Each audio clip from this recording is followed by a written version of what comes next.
guys. So as we are working on the annotated bibliography and also the digital essay, we're going to have everybody's favorite conversation, plagiarism. And also, I guess some of the common errors that people run into, especially with paraphrasing, which is one of the things that you're working on in your annotated bibliography, putting things in your own words, and also something we'll be practicing more as we get into the digital essay, knowing when to quote, when not to quote, what kinds of things are actually like quote worthy, and again, like some of the problems that people run into. When I say plagiarism, I don't mean like the obvious plagiarism, like I bought a paper online or I copied and pasted like a whole article. I mean more like the gray area, the times when people, it could be intentional, but the times when people often are plagiarizing and don't even know that they're doing it. So we're going to be going through 2 times when that happens as we kind of walk through this presentation.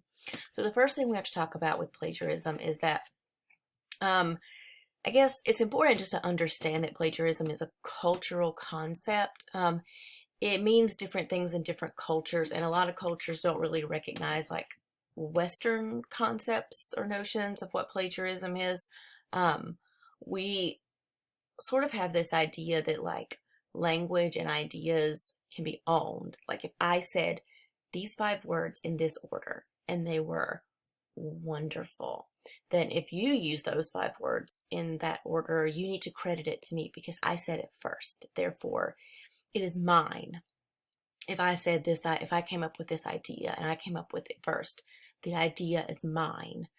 So if you reference that idea, you have to credit it to me and give me credit for that because I own that idea or I own that language and that wording, which is not the case everywhere. You have some cultures where what is focused on in the writing is the product. And if there's a lot of like research and knowledge, then and the writing is, the writing is beautiful, the quality of the product, then it's not necessarily as important that every single thing, if the writer is showing knowledge in the text, then it doesn't necessarily matter as much whether or not every single thing is credited to where it came from. So it can be different in different places.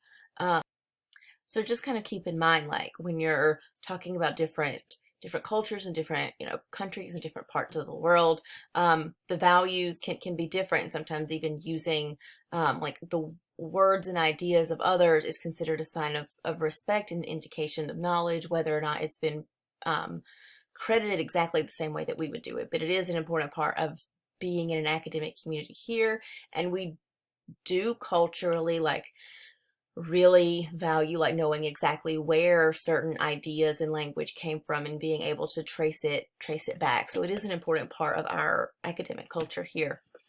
So I want to talk about, I know this may seem obvious, but I want to clarify and write this down in your notebook. This could help you later. The difference between, I guess, plagiarism versus what is considered a misuse of sources. So that's what we're going to be talking about for the next few minutes. So in an instructional setting, for it to be plagiarism, it should be deliberately using someone else's language, ideas, or other original material without acknowledging the source. So like not common knowledge stuff, but this is clearly like an author's point. It's a study result. It's clearly not yours, and you're trying to pass it off as yours. You copied and pasted this, put it in your paper, and made no attempt to cite it, right? So what is not plagiarism and what we would typically consider a misuse of sources is attempting, if you try to cite it, even if it's clumsy, or it's incorrect, or it's missing something, it's not plagiarism. It's a misuse of sources.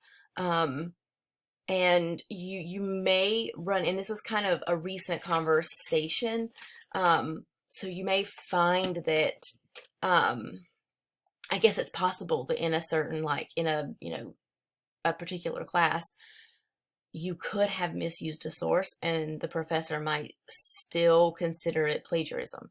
So it's helpful for you to know this in case this comes up, because I have had students tell me stories where they did try to cite something, but it was incorrect, and someone tried to tell them that it was plagiarism, and that is incorrect. That is a misuse of a source, and it would be in that case up to that professor to decide to take off points, give you no credit, but it's more of a class issue, not a plagiarism issue, if that makes sense.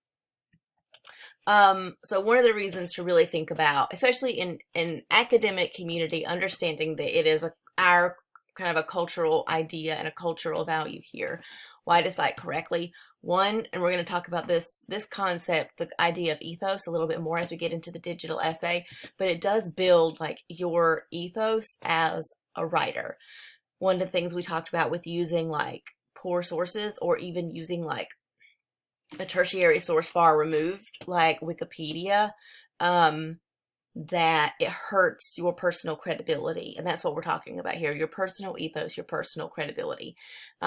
When you're citing, and you're citing correctly, and we can see like exactly what sources you're using and where they're coming from, and go see those sources, it does a couple of things.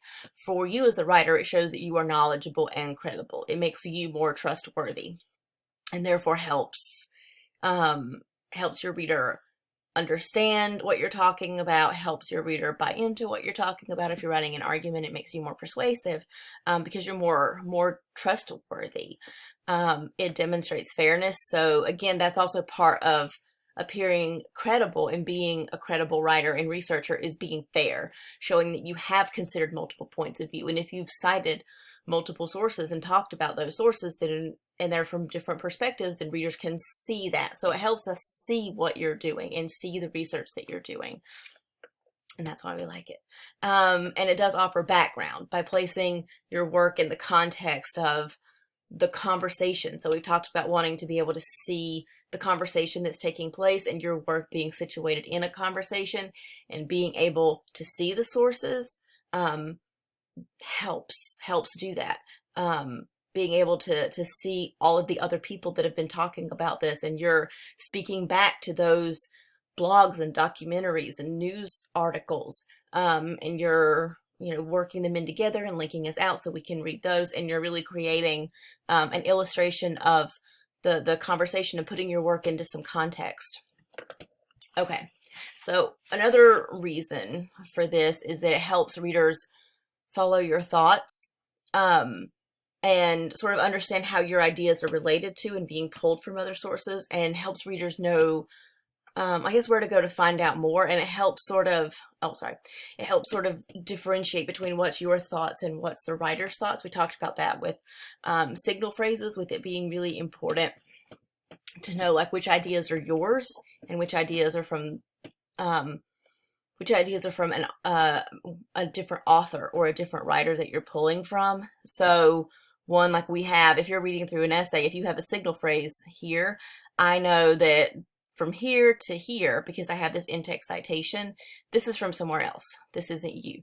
It helps to create, when you're using like signal phrases and in-text citations, it helps create this very clear fence. And we'll, go over a little bit more about that as we move into the digital essay, where that becomes a little bit more relevant and something that we're practicing. But again, you see this in-text citation. I can be reading through your paper. I can see, oh, this is an interesting point. Here's where it came from. I can go to the works cited, and I can see exactly like the information for that source. And that's one of the things you want to make sure is that when you're doing in-text citations and you're doing works cited, that there's an exact match. There should be absolutely nothing showing up in your works cited that does not have an in-text citation and show exactly where you used it in the paper. If you, read it and consulted it and it helped you, cool. That's something you might put in a bibliography, just like a list of reading or resources. But there should be exact matches, where we can read through the paper and see, here's the point, here's where it came from, here's where I find it on the works cited. I can now go read more. There should be an exact solid chain there. Okay, so a couple of things, and some of this is obvious, the materials that require knowledge, like quotes, paraphrases, summaries, things like that. We don't always consider summaries or paraphrases to be things that you're going to cite. So we're going to practice that a little bit more. Quotations are verbatim. They have quotation marks around them. I feel like we're all pretty clear on that, you know. It gets a little trickier when you get into paraphrases and summaries. And again, you're writing summaries now and you are, you know, putting things in your own words. You shouldn't need any in-text citations within that, because when you're summarizing, you're boiling things down and you already have a bibliographic citation for that source. So you shouldn't require any in-text citations in your annotated bibliography. So just kind of a side note there. Things that are not widely known or things that are arguable, help that you got from others should be cited. Oh, sorry. Should be cited. So facts that aren't widely known. So if it's something that is particularly specific to your conversation, not everybody would know it or your reader wouldn't know it, it's best to cite it. Okay. And my rule of thumb there is when it comes to citations, my rule of thumb is if you're not sure, cite it anyway. If you're not sure if you should cite it, you're welcome to ask a question. If you're still not sure, cover your butt and cite it always. But again, if it's something that is very like issue specific and you think your readers probably don't know this information, then you should cite it. Materials you don't have to cite, common knowledge. Like if I say like on 9/11 in the US, the Twin Towers, and I went on, we all know that it's a common event. We talk about it a lot. We don't have to cite that. So a lot of times like dates and events and things like that don't necessarily need to be cited. One, because they're either common knowledge or they fall under here. Ideas available in a wide variety of sources. Like news events or what I would consider Wikipedia type information. If you're reading something and it's available, like you have several sources that talk about this and you don't know where to cite it from, if you're not sure where to cite it from, then you don't need to cite it because it's not someone's unique, like ownable words or ideas. Typically like definitions, dates and events, common facts, those kinds of things don't require citation because you'd be able to find it in Wikipedia and in any other encyclopedia and reference commonly throughout like news and other articles on the issue. And if it's something that is like that, then you don't need to cite it because it's not ownable.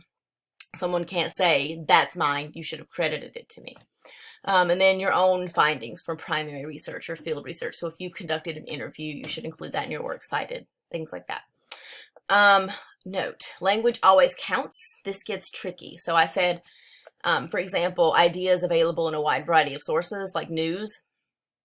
Okay, so if you're talking about an event that happened yesterday that was all over the news, you probably don't need to cite that. You could include, if you were writing an essay, you could and probably should include a link so we could go read more about it, but it's not like citable. You know what I mean? Like it's not something that you could get in trouble for not citing. However, if you copied and pasted like this one reporter, like maybe from the New York Times, you copied and pasted their words and used their words describing the event verbatim, now you have to cite it because it's not just ideas, it's language.